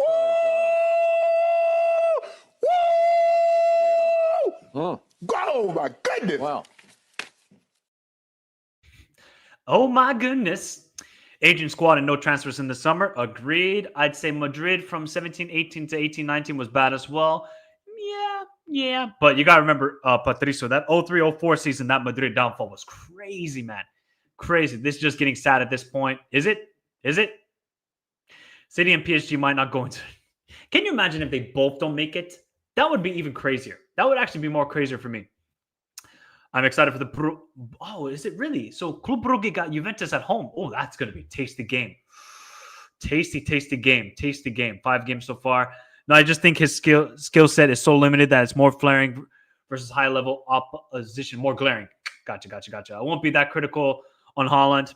Really bad service. Yeah, I guess bad service, but also... I mean, Haaland's got stuff. You guys know how much I like Haaland. When he gets service, beast. But he has to get himself more involved in the play. I know that's not his sort of game, but I'm not going to say the dude is a fraud or anything like that because I think that's ridiculous to say about Haaland, but he's got to show up a little bit more in these big games. Really, he's got to show up much more. If you don't have that technical level, you got to be a more physical presence. Was Haaland really a physical presence against Liverpool, against Manchester City? I mean, Manchester City, Juventus, Arsenal. You can't say that. He got bullied in most of those games. Of course he's a meme. Of course. Is that even... Of course. Hey, big up, Mihai. Hey, Michael, keep up the good work. Glad you're back, but reviewing Europe... So, unfortunately, Mihai, I can't, man. I can't. There's just too much football. I got... Thursdays is where I kind of just chill. I'll watch one game. Good enough. I'll watch my team Hoiko, and that's good enough for me. Michael, we will be there in the final versus Liverpool to seek revenge. My spirit can't go on without closure to Anfield 2019. Don't worry. Those demons will continue, Ricardo. Those demons will continue. Remember, people, hit the like button if you haven't done so already. We're only on 37 likes. You guys are moving like Pep and tactics right now. We got to at least get to 50 likes. I do not want to hear any more slander on Rafael Leao. Okay? On this channel, if you want to be in this chat or in the comments down below, you must respect Rafael Leao. You want to watch any great compilation? Okay, look, it's Crvena Zvezda, and kind of Crvena Zvezda got screwed over in this game because that second goal by Tammy Abraham, I think it was... Which Milan player was it again? I want to... Gabbia. So Gabbia is holding on to a Crvena Zvezda defender. I can't remember which defender it was. Basically holding on to him, and Tammy Abraham has a tap-in. But the performance that Rafael Leao put on in this game, yeah, he had some frustrating moments where he could have probably passed it, but the way he was just dribbling past opponents, I mean, mamma mia. Rafael Leao, the past 4 to 5 weeks, has been a top 5 player in this world. You disagree? Let me know in the comments down below or in the chat right now. Rafael Leao has been unbelievable with his play.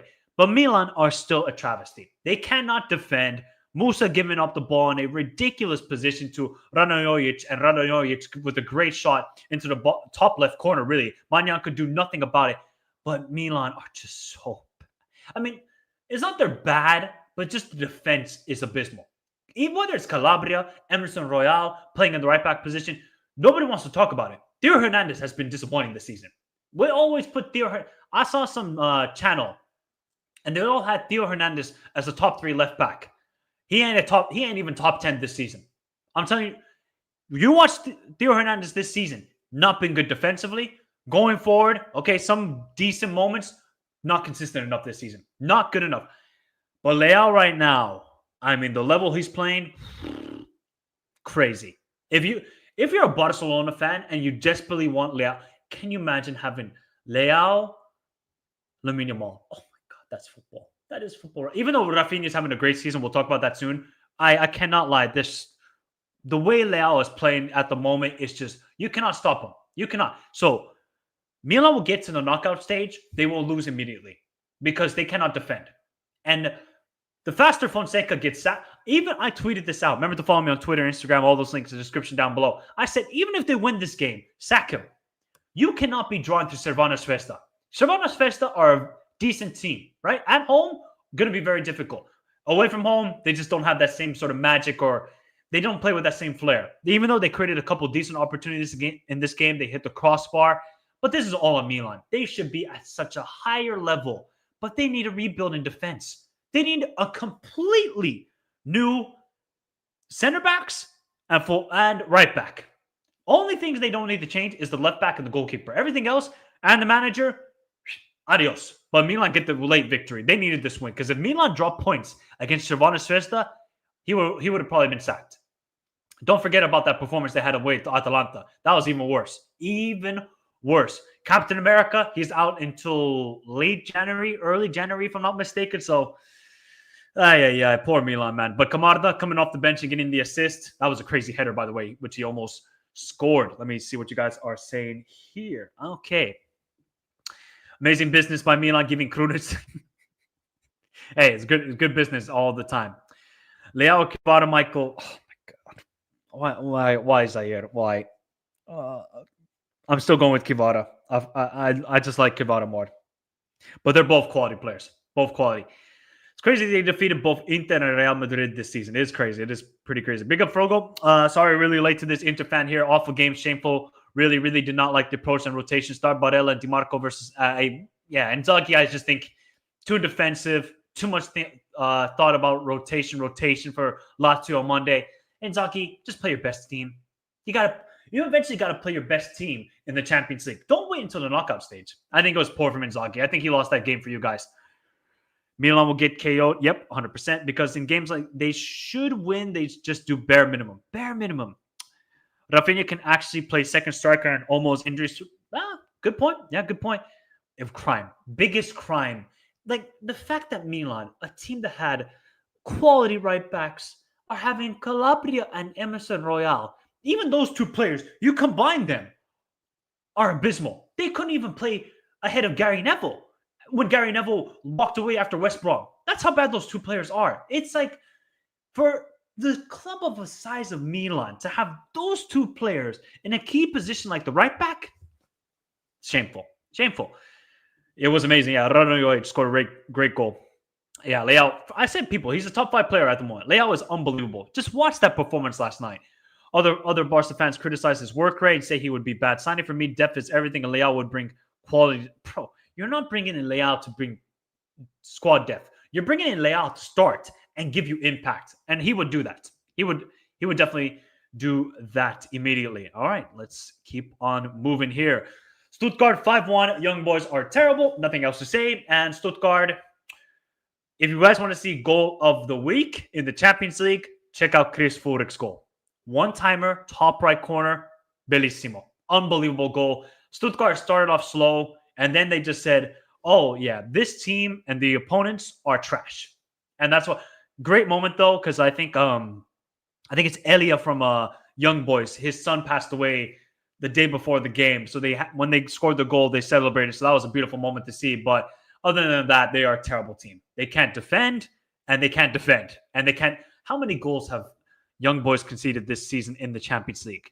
I got to check that because I know they conceded 22 goals in 6 games. They conceded 5 to Stuttgart, 6 to Atalanta, 2 to Shakhtar, 1 to Inter, 5 to Barcelona. Oh my God. They've been so bad this season.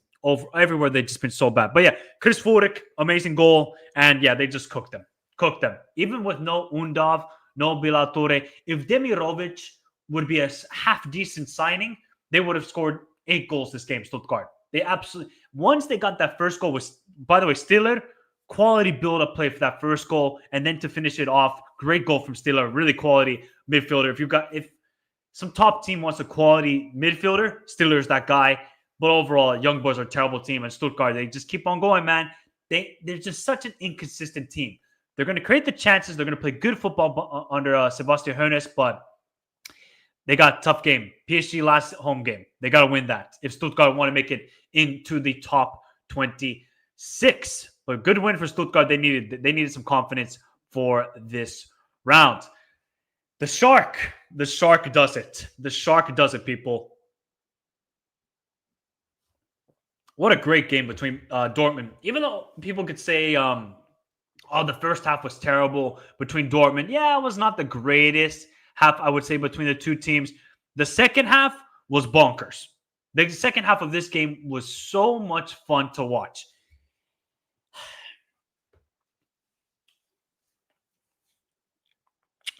I feel bad for Dortmund. I'm going to say that here. I feel bad for Dortmund. They have a lot of injuries. A lot of injuries. Schlotterbeck is now down. They have no center backs anymore. Anton is injured. Sule is injured. Schlotterbeck is injured. They actually have no center backs anymore, Dortmund. I feel bad for you guys. So I don't know what Nuri Sahin is going to do. The only center back he's got is Emre Can. That's all they got. I think Benzabani went down injured as well. No, he played the full 90, but he was showing a little bit of cramps. But when you got a player like Lamine Yamal, oh my God, you're going to look at this assist, people, for the third goal. Pascal Gross, terrible giveaway. Gittins, on 2 of the goals, Gittins just stopped running. I don't know, like Gittins has been great this season, but I don't know why Gittins just decided to himself, yeah, let me just stop here. Let me just stop here and not cover my man. But look at this assist by Lamine Yamal to Ferran Torres for the winner. Even though Ferran Torres took a bad touch and I thought, oh my God, he wasted the chances there. Great finish from him. Maybe he's just a super sub. When he's starting, trash. Off the bench, cool. He gets the off the bench goal against Betis. 2 goals off the bench against Dortmund. I actually thought Dortmund played a really good second half. I thought Dortmund were cooking that second half. I was like, oh, this is a good game here. Gutsy missing a couple good chances. Barcelona really controlled the game in the first half. But again, it's with this defensive high line, and I think Inigo Martinez, Kubarsi, Kunde, they just don't have the legs to consistently track the runners, especially in that second half. But Dortmund will be kicking themselves because they should have gotten a point in this game. Just, again, it's just basic mistakes. Nobody tracking the run of Ferran Torres for this goal. The Rafinha goal, poor defending. Benzabani, push up. I think it was Schlotterbeck. He pushed up. And Benzabani's just like, no, cool. You do it yourself, Schlotterbeck. Just do it yourself. So I think Dortmund deserved a point. I think they played a very good game. Yes, it doesn't really show like on the stats like, oh, they really create a lot of goals on target. But Gutsy had a free header. Gutsy had another good opportunity. And some of the opportunities were offside. So I think for Barcelona, I think this was a good performance. Dortmund do not get beat at home. Their last home defeat was Stuttgart back in April. I think their last loss in Europe was 2 or 3 years ago at home. So for Barcelona to do this shows you Hansi Flick is cooking still. The only thing that is worrying me about this team is just the defense, right? They're going to give up chances, but you have to limit them if you are Barca. That's why Araujo back, yes, is massive. If Araujo can just stay healthy, that could be a game changer for Barcelona. But, man, Duranville was unbelievable. 18 years old, first UCL start. He was cooking Balde. I thought Gittins was going to cook Kunde. Kunde had him on lock in that game. Even though Gittins, that one opportunity that Gutsy had with the header, Gittins actually beat Kunde with that opportunity. Gittins overall was a little bit disappointing. I thought Gutsy played a really good game. And I was actually quite surprised Giovanni Reina started. Like, Giovanni Reina does not get a lot of minutes with Dortmund. I think Dortmund showed they're going to be a good team in the Champions League, but they have got to get some defenders healthy. If they don't get defenders healthy, then they got no chance in this Champions League. No chance. Because Schlotterbeck, I thought he played a good game yesterday. Then he gets the horrible, I think it was his ankle. He's out for a while, at least until January. So Barcelona, great victory. Ferran Torres off the bench. Lewandowski having a little bit of a quiet game, but overall, they controlled the game the first half. They created a couple of decent opportunities, but people, where would we rank now Lamine Yamal in world's best footballers? Is he 3rd, 4th, 5th, 2nd, 1st? Where would you rank Lamine Yamal? I think he's got to be top 5 now. I mean, just the impact he has. Every single, like the Trivela pass he's got now is a cheat code. It's a cheat code. Even if Rafinha is making on the run, Lamine Yamal will put it on a plate like it's paella. I mean, the dude is just a serious. We are blessed people. We are so blessed that we are going to see Lamine Yamal ball out for 10 to 15 years. Think about that, people. 10 to 15 years. Incredible talent. And yeah, great game, though. I thought the second half was just insanity. Just teams giving each other chances. That's like, compared to Bologna, like Bologna really need to win the game. They said, now, cool, we're cool with the point. These two teams, both were comfortable with the point. They said, cool, we'll go for the knockout blow. And Dortmund really had the momentum. I think if Dortmund didn't concede that goal, they could have probably won this game because they had all the building. The fans were going crazy. It was a great game. I think this was, for me, this was the best game of the Champions League. Just based on that second half, incredible game. Barca, the Barca fans should be happy. You don't get away wins like this usually. You don't. In the recent couple of Champions Leagues, you don't get victories like this. So these are positive signs. Just the defense needs work. That's the only thing overall. Big up, Alexander. How you doing? Best game of the night, including Atalanta, Real Madrid, 100%. Barca will get found out. Time will tell. Time will tell. We ended Dortmund's UCL home record. Michael, do you think Leo or Williams ends up at Barca next season? If I'm going to be honest, Ricardo, neither. I'm going to be honest, neither. Ahmed, how you doing? Hopefully you're doing well. Their last defeat was November 2021. Hope Stotterbeck comes back from this. Yeah, I love Stotterbeck. I think he's a quality defender. What we saw at Freiburg, great defender. Sometimes has a bozo gene, but I think he's much better than Sule. Anton, this guy cannot stay healthy. I love how good we've been in transition. Just need to improve the defense. I will become unstoppable again. Yeah, I thought Barca transition-wise, attacking-wise, were fantastic yesterday. Fantastic. When you got a player like Lamine Yamal who can find a pass anywhere, you're going to be on lock. Dortmund should have at least drawn this game. We were the better team in the second half. Agreed, AB? I think Dortmund were the better team in the second half. I thought Barca were by far the better team in the first half, though. They really did it. Yep, Duranville, what a talent, though. First half, Barca should have scored 2 goals in the first half. Streets, Mike told me Gittins was going to cook the crown jewels. W prediction. Hey, sometimes we can't get every prediction right, Ricardo. We can't get every prediction right. Yeah, it was bad. I don't know what Naki Pena. I don't know what defensively, again, terrible. Yep, will be massive. Yes. As a Barca fan, I'm happy for this win then against Bayern. I think this is more impressive than the Bayern game. Yeah, look, you destroyed Bayern, but you did this away in Dortmund. I think that's more impressive if you're going to ask me. Dortmund striker is a decent player. Girassi, of course, we know. Yeah, Sabitzer has not been good this season. Not been good. Yeah, Yamal needs to work on his finishing. Perhaps yes. Best right winger right now. No, I'm still having Salah. Still having Salah over Lamine. Sorry. Maybe biased, but I'm still having Salah over Lamine. Thoughts on Barcelona squad depth? This is something they need to address, but can they truly address it in the January transfer window? I don't know. I don't know with that. You gotta ask Laporta. How many buffets is he gonna have in January, March? Is he gonna have a nice Christmas buffet? Because they should be adding more pieces defensively. If Barca can just get a center back, I would say a left back, they're good. I think the midfield is enough covered there. Maybe the attack you could get maybe another striker, but is that necessary? No. I just think the defense, it needs some more depth because the guys who can... Kunde is playing almost every game. Inigo Martinez, Kubarsi, they're all playing every single game. They need some rest right now. Duranville or Fofana from Lyon, which one do you prefer? Ooh, we need to see more from Duranville. Fofana, I would pick right now. But Fofana is a good player. Ferran the Shark, Torres strikes again. Which team has squad depth? Name them. I would say Madrid still has squad depth. Inter has squad depth. Bayern Munich, not maybe Bayern Munich. No. Chelsea, but they're not in the Champions League. They're playing tonight in Kazakhstan. Actually, Chelsea are playing right now, aren't they? In freaking Kazakhstan. Let me see what their game is saying. 0-0 against Astana. There we go. Yeah, not a lot of teams have squad depth at the moment. I would agree with that, TKM. Yeah, you definitely need a center back. And apparently we signed... If Barcelona signed Jonathan Tah, I'm sorry, that's terrible. Okay, cool, it's a free signing. He is not that good. You imagine playing Jonathan Tah in this tactics. Oh, no way. No way. No way. Brighton, yeah, you could say Brighton have squad depth, 100%. All right, let's move on, people. Big win, though, for Barca. I think that was a crucial victory for them. I'm going to tell you this right now, people.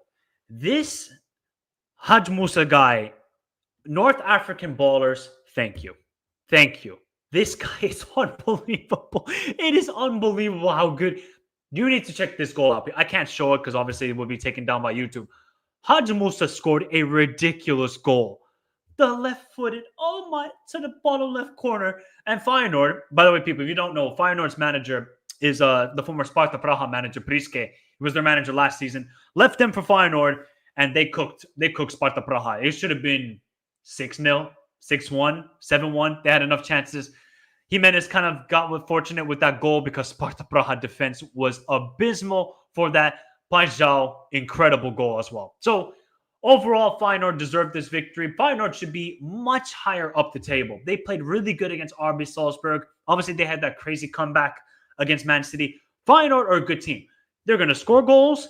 They're going to concede goals. So if you just, as a neutral, and you just want to see like good, entertaining football, I would highly recommend Feyenoord, and Haj Musa is an unbelievable football. Like, this rise he's had is insanity. Belgian third division to Champions League balling out, 6 goals in his last 7 games. Insanity. So Haj Musa, great goal. And yeah, Feyenoord are cooking right now. They're playing really good football. It's just a matter of, can they keep this momentum going? They could be a dangerous team in that knockout round next in the knockout round. So you do not want to play against Feyenoord. And yeah, Sparta Praha, after a good start in the Champions League, are falling apart at the moment. So let us check the table, people, of the Champions League before we head out of here. So here is the table. Let me just take that away. And boom. Here's the table, people. Basically, right now, Chelsea are winning 1-0. Did Chelsea... I literally just checked that score, and now Chelsea took the lead. I mean, who scored the goal? Mark Gui scored the golazo.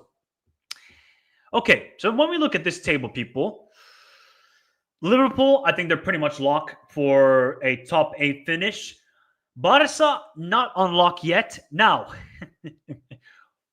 I want to know your list, people. What's your top 8 at the end of this? Because we only got 2 more match days, and obviously we got the 7th match day in January. I think the top 8 will be like this. It will be Liverpool, Barca, Arsenal, Leverkusen, Aston Villa, Inter, and I think Dortmund and Bayern Munich are going to sneak into there. That top 8 would be very nice. I think Stade Brestois and Lille maybe will fade away. Maybe I'm a little bit harsh on Lille. I got to see who their last 2 games are up against. And I think other teams, because you look at third Arsenal to Real Madrid, to Club Brugge, all separated by 3 points. They're all separated by 3 points. So anything can happen with this table. Teams that are finito, they got no chance of making it into the knockout round, is everybody below Shakhtar. So the only teams in play for that 23rd, 24th spot is PSG and Stuttgart. Those are the only ones. I don't see Sparta Praha, Shakhtar, Sturm, Graz, Girona, Crvena, Zvezda, RB Salzburg, Bologna, Leipzig, Bratislava, Young Boys. They're all done. They're finito. So, What do you mean by that? What do you mean by football screen? Overall, this should be very good. If I'm going to be honest here, which team is in serious trouble? Man City, PSG. Although I think PSV still have to play Liverpool. Although I think Liverpool by then, they will have had secured the maybe the top spot or top 2 spot at least. So yeah, it all comes down to Manchester City against PSG. Basically, that game is a knockout stage game. It's basically, if you lose that game, you're out. If you're PSG or Man City. So who's going to win that game, people? We could genuinely see Man City not make it to the knockout round, which would be a shock in my opinion. It would be a shock. But also if PSG do not make it into that, okay, what the heck is this? Okay, cool. Let me see here. Thanks, AD, for sharing this. So this would be the knockout pairings at the moment, people, if it stops here the table. We would have Dortmund or Bayern Munich against PSV or... Okay, wait. I got it. So, be Dortmund against Zagreb. It would be Bayern Munich against PSV. Cool. Atletico against Man City. Oh my God. Oh my God. Be Milan against Celtic. I think Celtic would be happy with that. It would be Atalanta against Madrid. Again, for the third time, it would be Juve against Club Brugge. Then it would be Benfica against Feyenoord. They already played against each other, and obviously Feyenoord won away. And then it would be Monaco against Sporting.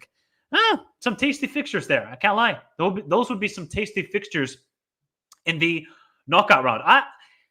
We're going to get some fascinating matchups in the 9 through 24 round. Now, some people, do they like this format? Yes and no. I've seen a lot of criticism and a lot of discussion about it. I'm a fan of it. I think it would have been better if it was only 6 match days, but we know UEFA, FIFA, CONMEBOL, CONCACAF, it's all about the money, like they're Shane McMahon. But I think this new format is doing very well. No country restrictions in the knockout playoff round. Can you imagine if we get Atleti against Real Madrid, a Madrid derby in the knockout playoff round? That would cook. I think I might have to go to that game then. That would absolutely cook. Cook.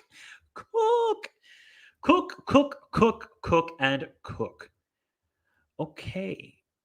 All right. Okay. That's everything, people. So, just the last thing, people. Put a 1 if you're liking this new format. Are you digging it? Do you think it's more intriguing than what we've seen usually from the group stage? Or 2, because UEFA are all about money and they're mafia? Let me know your thoughts, people. 1 or 2 in the chat right now. If you haven't done so already, please hit the like button. Subscribe to the channel if you're new around here, as we will do this every UCL match day. We review, we go live, we talk, we banter, we blame managers, we blame players. We do all that sort of stuff here on the live streams for the Champions League. Another great match day. I thought I was very entertained by the small teams again. Feyenoord, very entertained by Club Brugge, very entertained by Stuttgart. Obviously, the Dortmund-Barcelona game was unbelievable. The Atalanta, Real Madrid. A lot of quality games, people. That's why, if there's only Premier League channels, they're going to talk about the Premier teams, right? And if you're only a Madrid channel, you talk about the Madrid. But if you watch a lot of these games, they're actually highly entertaining. Like, please, everybody, after this stream stops in a minute, go watch Haj Musa's goal. And you tell me if quality is dying down in football. Think again, people. But thank you all for watching. Remember, tomorrow, there will be a video out for my reaction of the UEFA World Cup qualifiers draw. I will not be going live for it because it is midday during work, but I will get a reaction video out for that. And other than that, we'll be back here on Monday for the Weekend with Michael recap, where we recap all of the football around the world on the Monday video. So remember to subscribe to the channel, hit the notification bell, and most importantly, is hit the like button. We got to 48 likes. Thank you all for tuning in. Have a beautiful day. Stay safe in this crazy world. Till next time, adios.